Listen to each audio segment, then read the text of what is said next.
success of ULURU Statement from the Heart referendum depend upon the community get up, stand up, show up to meet this moment.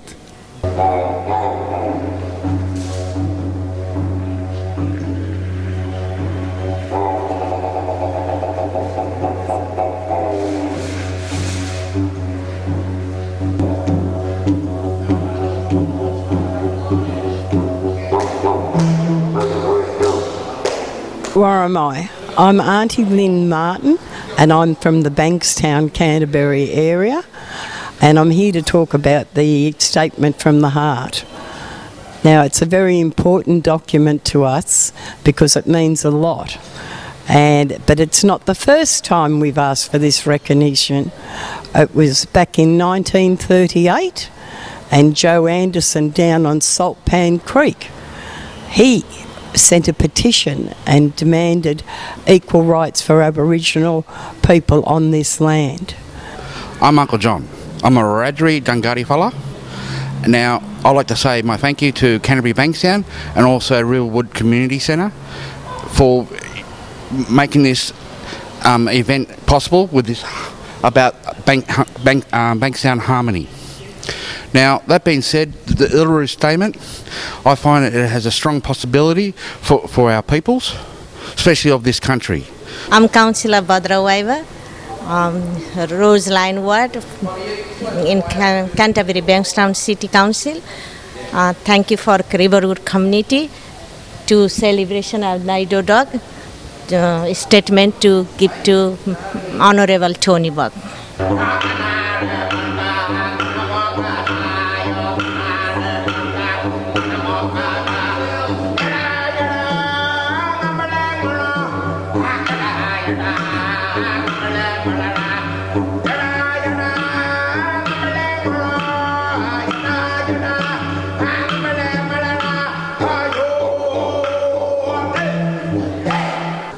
I'm Matthew Martin. I'm the General Manager at Riverwood Community Centre.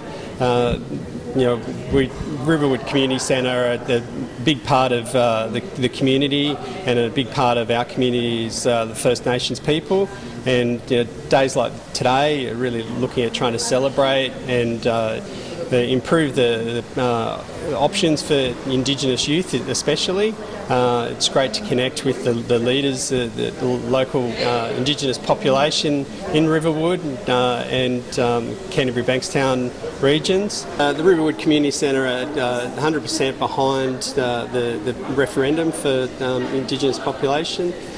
We really see the difference that it makes when local Indigenous youth are involved in the community and in particular employment pathways to help Indigenous youth to better themselves and have a voice in their own community.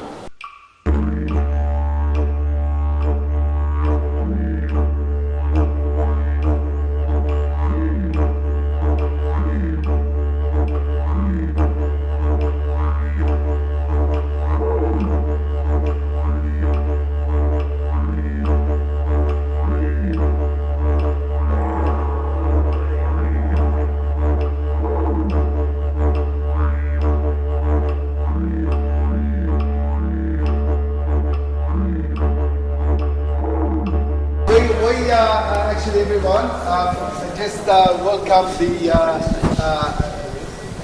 the Minister Burke this morning.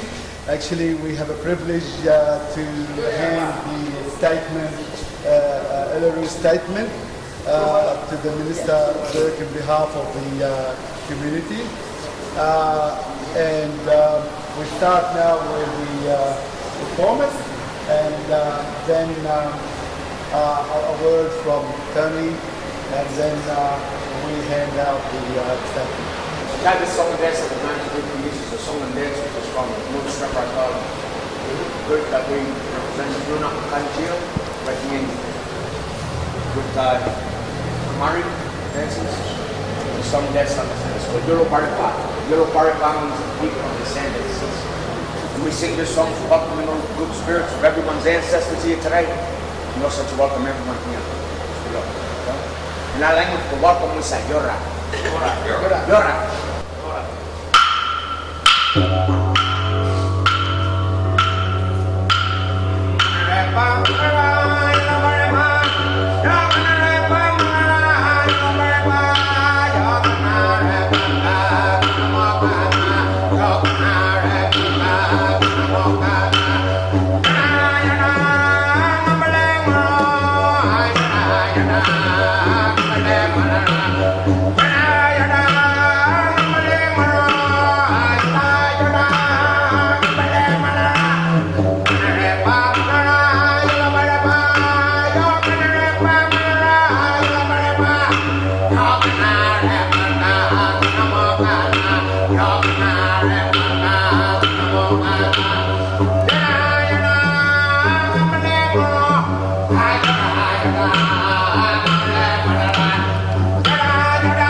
Probably we want to just a few words from the local community of the owner of the land, and maybe Auntie, you want to say a few words? Yeah, just Good morning, everybody. My name's Auntie Lynn Martin, and I am the Vice Chair of the Advisory Group to Council, and I'm also the President of the Aboriginal Education Consultative Group. And we appreciate that Riverwood Community Centre is getting behind the ULURU Statement from the Heart and is supporting it. And we'd like to see a lot more commitment from other communities as well. Thank you. All right. Now is actually, I would like to introduce a person, a leader, a friend, a brother. It's not need to be introduced. I want to welcome our MP, our Minister, our voice, our friend and brother, Tony Burke.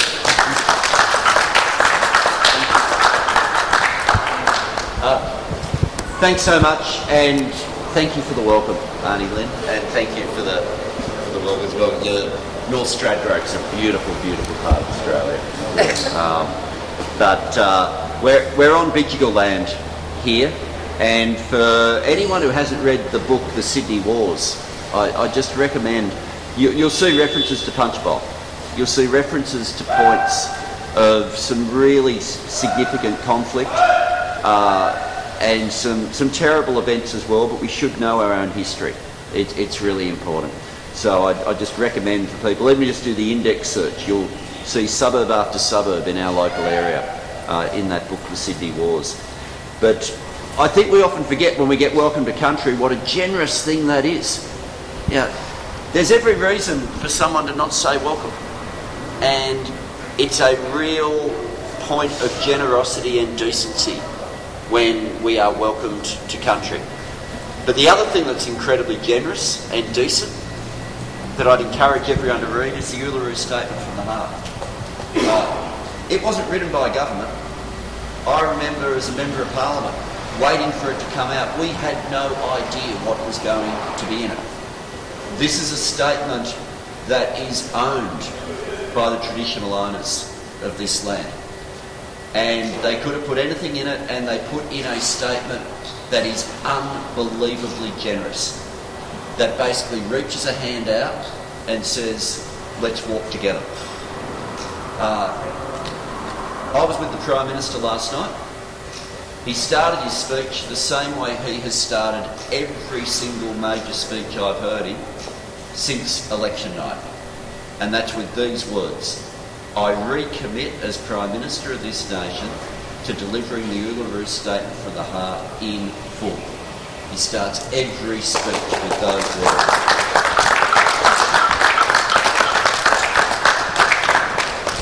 Now, sometime between July of next year and the 12 months that follow, there's going to be a referendum.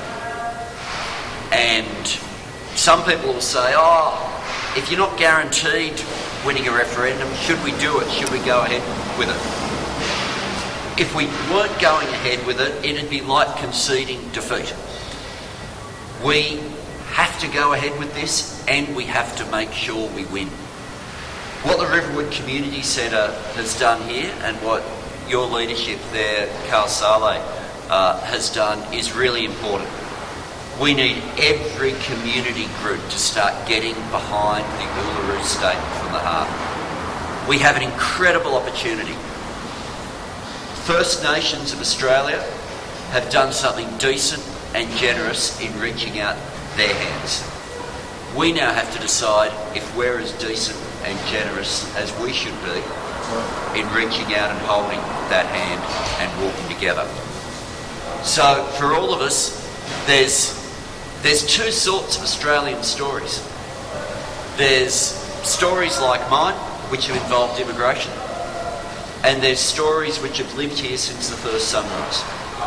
And every single person on this country has one or both of those stories. And if we're going to be able to reconcile them, then we need the simplicity of the voice to Parliament being voted yes. And all it actually means, is that First Nations Australians will be consulted on issues that affect them. It's not radical. It should just be good manners. It should just be considered the decent thing to do. But to make it happen, we need to get a majority of Australians in a majority of states. And so my appeal to everybody is don't waste a conversation. We need to be having because there'll be some ugly campaigns out there, we know that. There'll be a lot of misinformation out there, we know that. But truth and decency can prevail, so long as we get organised and we don't waste a conversation and we do exactly what the Riverwood Community Centre is doing today. Last night I was at a union event. The trade union movement only yesterday voted unanimously. They had a long debate and no one disagreed. Voted unanimously that they're getting behind the referendum on the ULURU Statement for the Heart. But even though we think, oh look, this is a year away, maybe a bit more, it's going to creep up on us. So start having the conversations now. Talk to people about it, and the principle is really simple. It's just making sure people are consulted on issues that affect them. It's horrific that we've gone this long without doing that. Let's not leave it a day longer. So please, have those conversations. For the community work that's being done today, every community organisation that you can get formally taking positions in favour of a yes vote, start the work, start the conversation. We've been welcomed today. That's an incredibly decent thing to do. We're looking at the ULURU Statement from the Heart today. That's an incredibly decent and generous statement. The next expectation to be decent and generous is on the rest of us on how we respond. And we can get a yes vote. I don't want to contemplate what it would be like if Australia votes no. But I love to think about what the next day is like after a successful yes vote, and it's in our hands to make it happen. So let's get on with that work. We have a privilege now, Auntie Lynn and Uncle John, to hand the statement to, in behalf of our community, to Minister.